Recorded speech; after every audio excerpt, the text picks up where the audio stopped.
사건 개입을 시도했다는 혐의였습니다.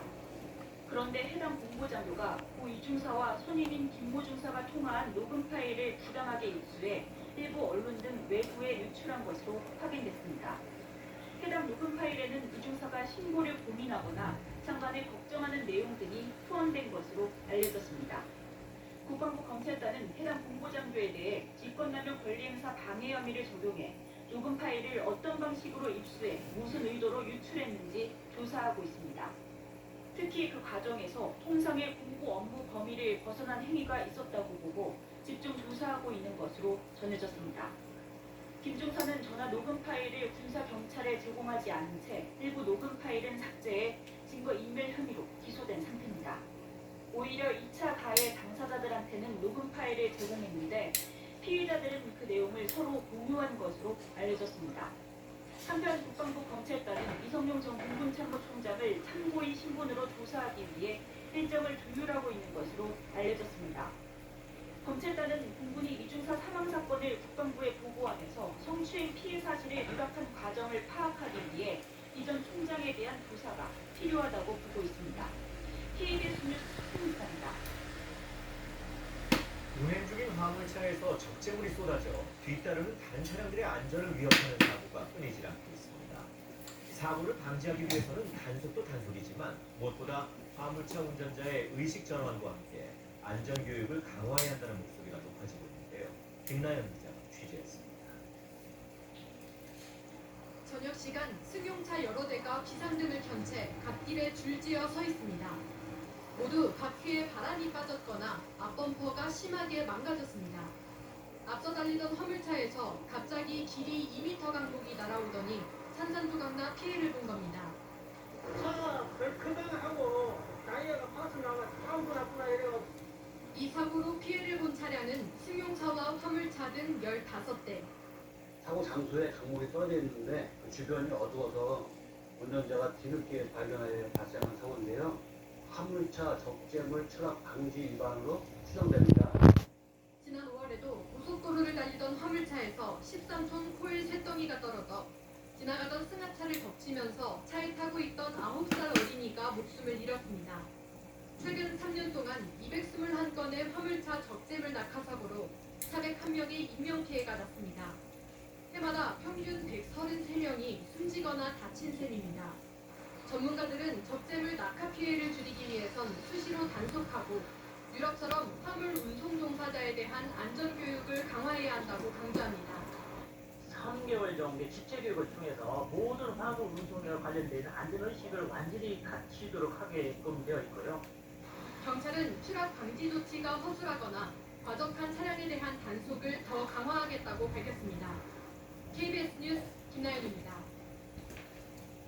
국내 1위의 먹는 물인 제주 삼다수 공장에서 직원들이 물을 빼돌린다는 의혹이 제기됐었는데요. 이 의혹이 사실로 확인됐습니다. 제주도 개발공사가 자체 감사를 벌인 결과 직원 6명이 2리터들이 6,900여 병의 삼다수를 빼돌린 것으로 드러났습니다. 보도에 문준영 기자입니다. 제주도 개발공사의 삼다수 생산 공장. 삼다수 완제품은 QR코드를 찍은 뒤 먹는 물 시장에 출시합니다. 그런데 지난달 초 직원들이 삼다수를 빼돌리고 있다는 내부 제보가 터져나왔습니다. 제주도 개발공사가 2주 동안 자체 감사한 결과 해당 의혹이 사실로 확인됐습니다. 생산팀 3명과 물류팀, 설비자재팀, 사회공헌팀 각각 1명씩 모두 6명의 직원이 올해 3차례에 걸쳐 삼다수 2리터들이 6,900여 병을 빼돌린 것으로 확인됐습니다. 소비자 가격으로 400만 원 상당입니다. 김정학 개발공사 사장은 공기업에서 불미스러운 사건이 발생했다며 머리를 숙였습니다. 삼다수 무단 반출 사실이 일부 확인됨에 따라 증거 자료 등을 바탕으로 금일 오전 경찰에 고소 조치하였습니다.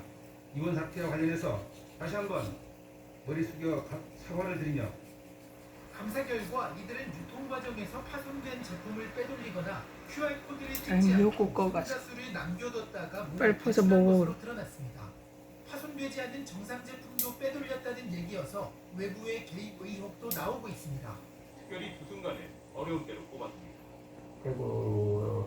대구에서 대규모 발생들이 나타났을 때하고 두 번째는 12월달에 수도권 환자가 발생했을 때입니다. 증상을 알리려고 하면 시간이 걸릴 수밖에 없는 거죠. 그런데 환자는 하루에 몇백 명씩 계속해서 이제 발생이 되고 바이러스는 생기다 않으니까. 휴일 밤낮 없이 바쁘게 일해도 아쉬움은 남는 것. 특히 국내 백신 도입이 늦어진 건 안타까움이 클 수밖에 없습니다. 전반적으로 코로나19에 잘 대응을 해왔거든요. 그럼에도 불구하고 백신 도입을 조금 더 서둘렀으면 좋았을 것이다 라는 그런 생각은 있죠. 최근 확진자가 급증해 떠나는 발걸음이 무겁지만 연말쯤에는 일상이 회복될 걸로 기대됩니다.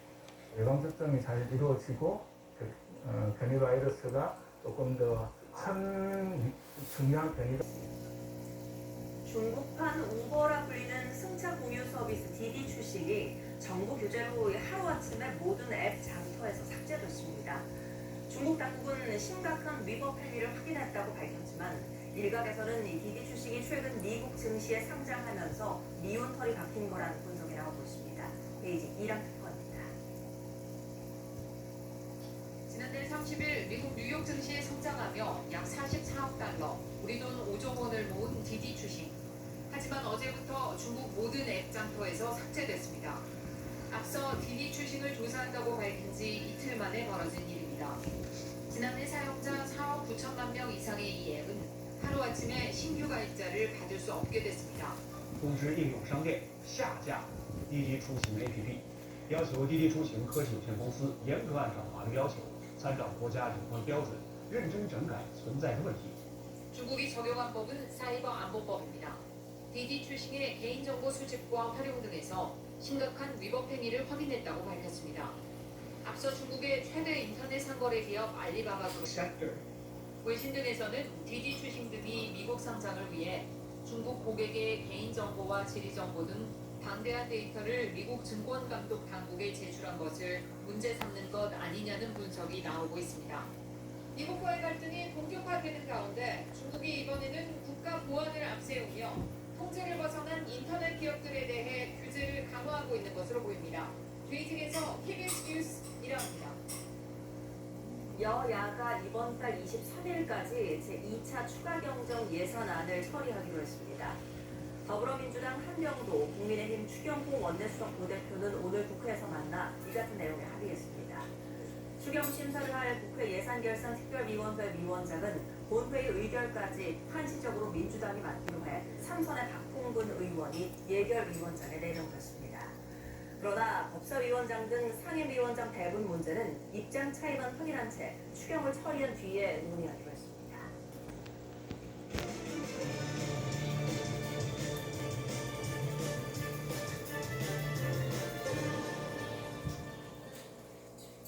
현재 충청과 남부지방에 비가 내리고 있습니다.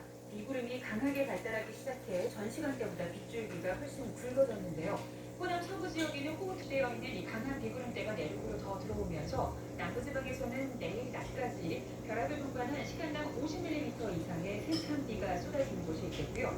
일부 지역은 지형의 영향을 받으면서 시간당 80mm 이상의 매우 굵은 장대비가 그야말로 퍼부을 것으로 보입니다.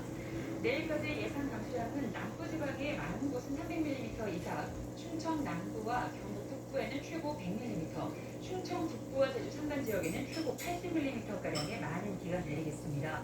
경남 해안 지역에서는 내일 새벽부터 낮 사이 바람도 강하게 불릴 텐데요. 순간 최대 풍속이 초속 20m에 달하는 매우 강한 바람이 관측될 것으로 보입니다. 내일 아침 기온은 서울이 21도 등으로 오늘과 비슷하거나 조금 높겠습니다. 낮 최고 기온은 서울이 31도까지 오르는 등 오늘보다 높겠습니다. 바다의 물결은 전해산 집중 후 이렇게 대비하세요. 침수지역, 산사태 위험지역 등에서는 대피 장소와 비상 연락 방법을 미리 알아둡니다. 응급약품, 손전 등, 식수, 비상식량 등을 미리 준비하고 대피 전엔 수도와 가스밸브를 잠그고 전기 차단기를 내린 뒤 안전한 곳으로 이동하세요. 실내에서는 문과 창문을 닫고 외출은 자제하고 TV와 라디오, 인터넷 등을 통해 비상 상황을 파악합니다. 집 밖에선 안전한 장소로 들어가 피하고 특히 공사장 근처엔 가지 않습니다. 개울가, 하천경, 해안가 등에는 급류에 휩쓸릴 위험이 있으니 접근하지 말고 특히 농촌에서는 논둑이나 물꼬를 우러나가지 않습니다. 집중호우, 안전수칙을 지키면 피해를 최소화할 수 있습니다.